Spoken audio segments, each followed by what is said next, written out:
പ്രധാനമന്ത്രി നരേന്ദ്രമോദി തന്റെ ജീവിതം മൊത്തം ചെലവഴിക്കുന്നത് തെരഞ്ഞെടുപ്പ് പ്രചാരണങ്ങൾ നടത്താനും താൻ വിശ്വഗുരുവാണ് എന്ന് സ്ഥാപിക്കാനുമുള്ള ഫേക്ക് PR പ്രചാരണങ്ങൾ നടത്താനും നാടമുറിക്കാനും മാത്രമാണ്. എന്നാൽ പ്രതിപക്ഷ നേതാവ് രാഹുൽ ഗാന്ധി ആകട്ടെ രാജ്യമൊട്ടുക്കും ഓടി നടന്ന് ദുരിതം അനുഭവിക്കുന്ന ജനങ്ങളുടെ പ്രശ്നങ്ങൾ കേൾക്കാനും അതിന് പരിഹാരമുണ്ടാക്കാനുമാണ് ശ്രമിക്കുന്നത്. ഇതിന്റെ ഭാഗമായി കഴിഞ്ഞ ദിവസം ബീഹാറിലെ ഗയയിൽ അദ്ദേഹം എത്തിച്ചേർന്നതിന്റെയും അവിടെ നടത്തിയ ജനസമ്പർക്ക പരിപാടികളുടെയും വിശദമായ വിവരങ്ങൾ വ്യക്തമായി മനസ്സിലാക്കാം. അദ്ദേഹം ബീഹാറിലെ ഗയ എയർപോർട്ടിൽ എത്തിച്ചേർന്നപ്പോൾ അവിടെ തടിച്ചുകൂടിയ ജനസമുദ്രം കണ്ടോ? വളരെയേറെ ആളുകളാണ് അദ്ദേഹത്തെ കാണുവാനും സ്വീകരിക്കാനുമായി ആവേശത്തോടെ എത്തിച്ചേർന്നത്. ഇവിടെ കോൺസ്റ്റിറ്റ്യൂഷൻ കോൺഫറൻസിനും മറ്റു പല പരിപാടികൾക്കുമായാണ് അദ്ദേഹം എത്തിച്ചേർന്നത്. ഗയയിൽ നിന്നുള്ള MP BJPയുടെ സഖ്യകക്ഷിയായ ഹിന്ദുസ്ഥാനി അവാം മോർച്ചയുടെ ജിതൻ റാം മാഞ്ചിയാണ്. ഇവിടെ അദ്ദേഹം മൗണ്ട്മാൻ എന്നറിയപ്പെട്ടിരുന്ന ദശരഥ് മാഞ്ചിയുടെ മകനായ ഭഗീരഥ് മാഞ്ചിയെയും കുടുംബത്തെയും കാണാനാണ് ആദ്യം പോയത്. വെറും ഒരു കൂലിപ്പണിക്കാരൻ ആയിരുന്ന ദശരഥ് മാഞ്ചി വർഷങ്ങൾ നീണ്ട പരിശ്രമത്തിലൂടെ വെറും ചുറ്റികയും ഉളിയും മാത്രം ഉപയോഗിച്ച് വലിയ ഒരു പർവ്വതം തുരന്ന് 110 മീറ്റർ നീളവും 9 മീറ്റർ വീതിയുമുള്ള ഒരു പാത 22 വർഷം എടുത്ത് തനിയെ പൂർത്തിയാക്കി. ഗയ ജില്ലയിലെ ആസ്ട്രിക്കും പസീർഗഞ്ചിനും ഇടയിലുള്ള ദൂരം ഇതുവഴി 52 കിലോമീറ്ററിൽ നിന്നും വെറും 15 കിലോമീറ്ററായി വെട്ടിച്ചുരുക്കി. അത്ര വലിയ മഹാനായ അദ്ദേഹത്തിന്റെ പുത്രനായ ഭഗീരഥ് മാഞ്ചിയെയും കുടുംബത്തെയും അദ്ദേഹം അവരുടെ ചെറ്റക്കുടിലിൽ ചെന്ന് സന്ദർശിക്കുന്ന ദൃശ്യങ്ങളാണ് ഇത്. ഭഗീരഥ് മാഞ്ചിയെ വളരെ സ്നേഹത്തോടെ അദ്ദേഹം ആലിംഗനം ചെയ്യുന്ന ഈ ചിത്രം കാണുമ്പോൾ തന്നെ നമ്മുടെ മനസ്സ് നിറയും എന്നുള്ളതിൽ തർക്കമില്ല. യാതൊരു നാട്യവുമില്ലാതെ നിറഞ്ഞ സ്നേഹത്തോടെയും ബഹുമാനത്തോടെയുമാണ് ഇവർ രണ്ടുപേരും ആലിംഗനം ചെയ്യുന്നത്. അദ്ദേഹത്തിന്റെ ഈ ചെറ്റക്കുടിൽ കണ്ടോ? മോദി 11 വർഷം ഭരിച്ച വികസിത രാജ്യമാക്കിയ ഇന്ത്യയിൽ ഇതുപോലെ ദുരവസ്ഥയിലുള്ള വീടുകൾ ഇപ്പോഴും ഉണ്ടോ എന്നുള്ളത് വളരെ നിരാശാജനകമാണ് എന്ന് പറയാതെ വയ്യ. എത്ര ആത്മാർത്ഥതയോടെയും വിനയത്തോടെയുമാണ് രാഹുൽ ഗാന്ധി അദ്ദേഹത്തെയും കുടുംബത്തെയും കാണുന്നത് എന്ന് ഈ ചിത്രങ്ങളിൽ നിന്ന് വളരെ വ്യക്തമാണ്. ഇത്രയും മഹാനായ ഒരു വ്യക്തിയുടെ കുടുംബത്തിന് പോലും മാന്യമായ പാർപ്പിടം നിർമ്മിച്ചു നൽകാൻ കേന്ദ്രം ഭരിക്കുന്ന മോദിക്കോ വർഷങ്ങളായി ബീഹാർ ഭരിക്കുന്ന നിതീഷ് കുമാറിന്റെ NDA സർക്കാരിനോ സാധിച്ചില്ല എന്ന് പറഞ്ഞാൽ എത്ര ക്രൂരമാണ് എന്ന് ഓർക്കണം. ഇവിടെ ഒരു സഹോദരനെ പോലെ അദ്ദേഹത്തിന്റെ തോളിൽ കൈയിട്ട് നടക്കുന്ന രാഹുൽ ഗാന്ധിയെ കാണുമ്പോൾ ഏവരും അറിയാതെ മനസ്സിൽ പറഞ്ഞു പോകും, ഇതാണ് യഥാർത്ഥ ജനനേതാവ് എന്ന്. എത്ര വലിയ ദുരവസ്ഥയിലാണ് ഇവിടേക്കുള്ള ഈ പാത എന്ന് കണ്ടോ? ഇവിടെ അദ്ദേഹം ദശരഥ് മാഞ്ചി മെമ്മോറിയലിൽ ഉള്ള ബുദ്ധന്റെ പ്രതിമയിൽ മാല ചാർത്തുന്ന ദൃശ്യങ്ങളാണ് ഇത്. സമാധാനത്തിന്റെയും വിവേകത്തിന്റെയും ലളിത ജീവിതത്തിന്റെയും പ്രതീകമായ ബുദ്ധഭഗവാന്റെ ജീവിതം അർത്ഥവത്തായ ഒരു സമൂഹത്തെ സൃഷ്ടിക്കുന്നതിന് നമുക്ക് പ്രചോദനം തരുന്നതാണ്. ഇവിടെ അദ്ദേഹം പ്രാർത്ഥിച്ച് ബുദ്ധഭഗവാന്റെ അനുഗ്രഹങ്ങൾ തേടി. ഭഗീരഥ് മാഞ്ചിയോടൊപ്പം അദ്ദേഹത്തിന്റെ പിതാവായിരുന്ന ദശരഥ് മാഞ്ചിയുടെ പ്രതിമയ്ക്ക് മുൻപിൽ രാഹുൽ ഗാന്ധി പുഷ്പാർച്ചന നടത്തി അദ്ദേഹത്തെ ബഹുമാനിക്കുന്ന ദൃശ്യങ്ങളാണ് ഇവയൊക്കെ. അദ്ദേഹത്തിന് മുൻപിലും പ്രാർത്ഥനകൾ അർപ്പിക്കാൻ രാഹുൽ ഗാന്ധി മറന്നില്ല. ഇവിടെ ബോധ്ഗയയിൽ ഗൗതമ ബുദ്ധന് ബോധിവൃക്ഷ ചൂട്ടിൽ വെളിപാട് ലഭിച്ച സ്ഥലത്ത് എത്തി അദ്ദേഹത്തിന് ആദരം അർപ്പിക്കാനും പ്രാർത്ഥിച്ച് അനുഗ്രഹങ്ങൾ നേടാനും രാഹുൽ ഗാന്ധി സമയം കണ്ടെത്തി. ഇവിടെ അദ്ദേഹം പ്രാർത്ഥനകൾ അർപ്പിച്ച് ഇതിനെക്കുറിച്ച് കൂടുതൽ ചോദിച്ച് മനസ്സിലാക്കുന്നതിന്റെ ദൃശ്യങ്ങളാണ് ഇവ. ഗൗതമ ബുദ്ധൻ ഇരുന്ന് ധ്യാനിച്ചിരുന്ന സ്ഥലമാണ് ഇത്. ഇവിടെ ബുദ്ധന്റെ പ്രതിമയ്ക്ക് മുൻപിൽ അദ്ദേഹം പ്രാർത്ഥനയോടെ നിൽക്കുകയാണ്. ഇവിടെ എത്തിയ കുട്ടികൾ അദ്ദേഹത്തെ കണ്ട് അദ്ദേഹത്തിന്റെ അടുക്കിലേക്ക് ഓടിയെത്തുന്ന ഈ ദൃശ്യങ്ങൾ എത്ര ഹൃദ്യമാണ്, എത്ര സ്നേഹത്തോടെയാണ് അദ്ദേഹം ഈ കുട്ടികളെ കെട്ടിപ്പിടിക്കുന്നത്. ആത്മാർത്ഥതയുടെയും സ്നേഹത്തിന്റെയും കരുണയുടെയും വിവേകത്തിന്റെയും പ്രതീകമായ ആളുകൾക്ക് മാത്രമേ ഇത്ര വിനയപൂർവമായി സ്വമനസാലെ പ്രവർത്തിക്കാൻ ആവൂ. അതിനുശേഷം പിന്നോക്ക വിഭാഗത്തിൽപ്പെടുന്ന സ്ത്രീകളുടെ ഒരു സമ്മേളനത്തിലേക്കാണ് അദ്ദേഹം പോയത്.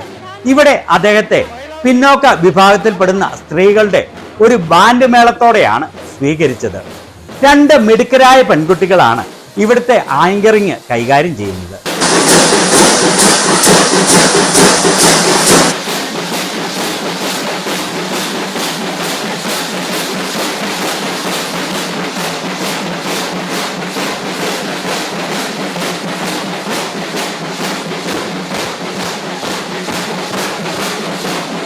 രാഹുൽ ഗാന്ധി യാതൊരു മടിയും കൂടാതെ ഈ പാവപ്പെട്ട വനിതകളുടെ ഇടയിൽ ചെന്ന് അവരിൽ ഒരാളായി ഇരിക്കുന്ന ഈ ദൃശ്യങ്ങൾ ഒന്ന് കാണേണ്ടത് തന്നെയാണ്. എത്ര പരിഗണനയോടെയും മര്യാദയോടെയും ആണ് അദ്ദേഹം ഇവരോട് പെരുമാറുന്നത് എന്ന് കണ്ടോ.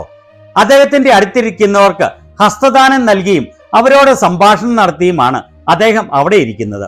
അപ്പോൾ പിന്നിലിരിക്കുന്ന ഒരു സ്ത്രീ അദ്ദേഹത്തിന്റെ അടുത്തേക്ക് വന്നിരിക്കുന്നത് നമുക്ക് കാണാം.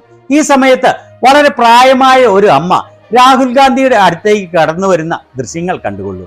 എത്ര സ്നേഹത്തോടെയാണ് അദ്ദേഹം അവരുടെ കൈപിടിച്ച് അവരുടെ വാക്കുകൾ കേൾക്കുന്നത്. എത്ര രാഷ്ട്രീയക്കാർക്ക് സാധിക്കും ഇതേ ഹൃദയവിശാലതയോടെയും സ്നേഹത്തോടെയും പെരുമാറാൻ? 100-ൽ ഒരാൾ പോലും കാണില്ല ഇങ്ങനെയെന്ന് ഉറപ്പാണ്. ഇവിടെ സ്ത്രീകളുടെ പ്രശ്നങ്ങൾ കേൾക്കാനും അവരുടെ വെല്ലുവിളികൾ കേൾക്കാനും ആണ് അദ്ദേഹം എത്തിയിരിക്കുന്നത്. ഈ ബാൻഡിലുള്ള ഓരോരുത്തരോടും അവരുടെ കാര്യങ്ങളും പ്രശ്നങ്ങളും അദ്ദേഹം പിന്നീട് ചോദിച്ചറിയുകയാണ്. എങ്ങനെയാണ് അവർ ഇത്തരം ഒരു ബാൻഡ് തുടങ്ങാൻ ഇടയായത് എന്നും എവിടെയൊക്കെയാണ് അവർ പരിപാടികൾ അവതരിപ്പിച്ചിട്ടുള്ളത് എന്നും അദ്ദേഹം ഇവരോട് ചോദിക്കുകയാണ്. ബീഹാറിന് വെളിയിൽ എവിടെയെങ്കിലും പരിപാടികൾ അവതരിപ്പിച്ചിട്ടുണ്ടോ, ഡൽഹിയിൽ അവതരിപ്പിച്ചിട്ടുണ്ടോ എന്നും അദ്ദേഹം ഇവരോട് ചോദിച്ചറിഞ്ഞു. എന്നാൽ ബീഹാറിന് വെളിയിൽ ഒരിടത്തും പോയിട്ടില്ല എന്നാണ് അവർ അറിയിച്ചത്. പിന്നീട് അവിടെ വന്ന പാവപ്പെട്ട സ്ത്രീകളിൽ പലരും അവരുടെ പ്രശ്നങ്ങൾ അദ്ദേഹത്തിന്റെ മുൻപിൽ അവതരിപ്പിക്കുകയാണ്. അവരിൽ ഒരാളായി അവിടെ എഴുന്നേറ്റ് നിന്ന് അവരുടെ പ്രശ്നങ്ങൾ ശ്രദ്ധയോടെ കേൾക്കുകയാണ് അദ്ദേഹം ചെയ്യുന്നത്. ഇവിടെ എത്തിയ റിയ എന്ന മിടുക്കി തന്റെ കഥ ഇദ്ദേഹത്തോട് പറയുകയും അദ്ദേഹം അതെല്ലാം കേൾക്കുകയും ചെയ്യുന്നത് സോഷ്യൽ മീഡിയയിലെല്ലാം വൈറലാണ്. ആ പെൺകുട്ടി അവരുടെ കഥ പറയുന്നത് നാളത്തെ ഒരു വീഡിയോയിലൂടെ പ്രസിദ്ധീകരിക്കുന്നതാണ്. ഇനി സമൂഹത്തിൽ മഹിളകൾക്കുള്ള പ്രാധാന്യത്തെക്കുറിച്ച് അദ്ദേഹം പറയുന്ന പ്രസക്തമായ വാക്കുകൾ കൂടി കേട്ടുകൊണ്ട് ഈ വീഡിയോ അവസാനിപ്പിക്കാം. समाज को महिलाएं चलाती हैं और जो हमारा देश का पूरा सिस्टम है उसमें जिस प्रकार से महिलाओं को जगह मिलनी चाहिए वो नहीं मिलती है। आप कोई भी एरिया देख लीजिए, बड़ी बड़ी कंपनीज देख लीजिए, सरकार देख लीजिए, ब्यूरोक्रेसी देख लीजिए, जितनी भागीदारी महिलाओं को मिलनी चाहिए वो नहीं मिलती है। मिलती है नहीं मिलती? नहीं मिलती। तो हम चाहते हैं कि ये बदले। സമൂഹത്തിനെ മുൻപോട്ട് നയിക്കുന്നത് സ്ത്രീകളാണ്. എന്നാൽ നമ്മുടെ രാജ്യത്തെ സംവിധാനം അനുസരിച്ച് സ്ത്രീകൾക്ക് അതിൽ ലഭിക്കേണ്ട സ്ഥാനം ലഭിക്കുന്നില്ല. ഏത് ഏരിയയിൽ നോക്കിയാലും, അത് സർക്കാരിലാണെങ്കിലും മീഡിയയിലാണെങ്കിലും ഭരണത്തിലാണെങ്കിലും ഉദ്യോഗസ്ഥ വൃന്ദങ്ങളിൽ ആണെങ്കിലും ലഭിക്കേണ്ട പ്രാതിനിധ്യം സ്ത്രീകൾക്ക് ലഭിക്കുന്നില്ല. ഇത് പൂർണ്ണമായി മാറണമെന്നാണ് ഞങ്ങൾ ആഗ്രഹിക്കുന്നത്. और हम चाहते हैं कि बिहार में ज्यादा से ज्यादा महिलाएं हर फील्ड में, कॉर्पोरेट इंडिया में, मेडिकल में, शिक्षा में, हर फील्ड में आगे जाएं। ബീഹാറിലെ എല്ലാ സ്ഥാപനങ്ങളിലും, അത് കോർപ്പറേറ്റുകളിൽ ആണെങ്കിലും മെഡിക്കൽ രംഗത്ത് ആണെങ്കിലും വിദ്യാഭ്യാസ രംഗത്ത് ആണെങ്കിലും എല്ലാ രംഗങ്ങളിലും സ്ത്രീകൾ മുന്നേറണം എന്നാണ് ഞങ്ങൾ ആഗ്രഹിക്കുന്നത്. हमने मैनिफेस्टो में लिखा है कि हर महीने हम 2500 रुपए हर महिला को, बिहार की गरीब महिलाओं को देना चाहते हैं। और इसके पीछे सोच है कि हर गरीब महिला को कम से कम बैंक अकाउंट में पैसा मिलना चाहिए, होना चाहिए। ഞങ്ങൾ മാനിഫെസ്റ്റോയിൽ പറഞ്ഞിട്ടുണ്ട് ബീഹാറിലെ പാവപ്പെട്ട വനിതകൾക്ക് മാസം 2500 രൂപ വീതം നൽകുമെന്ന്. ഇതിന്റെ പിന്നിലുള്ള കാരണം പാവപ്പെട്ട സ്ത്രീകൾക്ക് എല്ലാ മാസവും ബാങ്ക് അക്കൗണ്ടിൽ ഒരു ചെറിയ തുകയെങ്കിലും ഉണ്ടായിരിക്കണം എന്നതാണ്. हम चाहते हैं कि एक देश हो, उसमें सबकी जगह हो, शिक्षा में, स्वास्थ्य में सरकार मदद करे। आप लोग कल की सोचते हो, आप लोग अपने बच्चों की सोचते हो, तो आपकी सोच बहुत जरूरी है देश के लिए। और हम चाहते हैं कि ज्यादा से ज्यादा अपॉर्चुनिटीज महिलाओं को मिले। ഞങ്ങൾ ആഗ്രഹിക്കുന്നത് ഒരു രാജ്യം, അതിൽ എല്ലാവർക്കും പ്രാതിനിധ്യം ഉള്ളത്.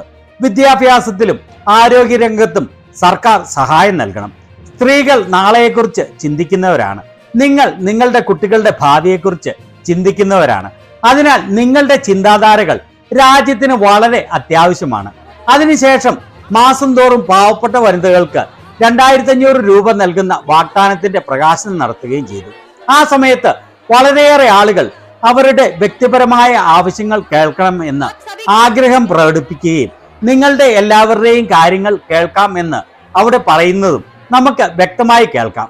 ഇങ്ങനെ PR വർക്കുകൾ അല്ലാതെ ജനങ്ങളുടെ പ്രശ്നങ്ങൾ കേട്ട് അവരുടെ പ്രശ്നങ്ങളിൽ ഇടപെട്ട് അവർക്ക് പരിഹാരം നിർദ്ദേശിക്കുന്ന വിവേകമുള്ള, ദയയുള്ള, കരുണയുള്ള, കമ്പാഷനുള്ള നേതാക്കൾക്കാണ് രാജ്യത്തെ മുൻപോട്ട് നയിക്കാൻ ആവുക എന്നാണോ രാജ്യത്തെ ബഹുഭൂരിപക്ഷം ജനങ്ങളും ഈ സത്യം മനസ്സിലാക്കുന്നത്? അന്നേ രാജ്യത്തിന്റെ ദുരവസ്ഥ മാറുകയുള്ളൂ. ഇതിനെക്കുറിച്ച് നിങ്ങളുടെ അഭിപ്രായം എന്താണ്? Thank you.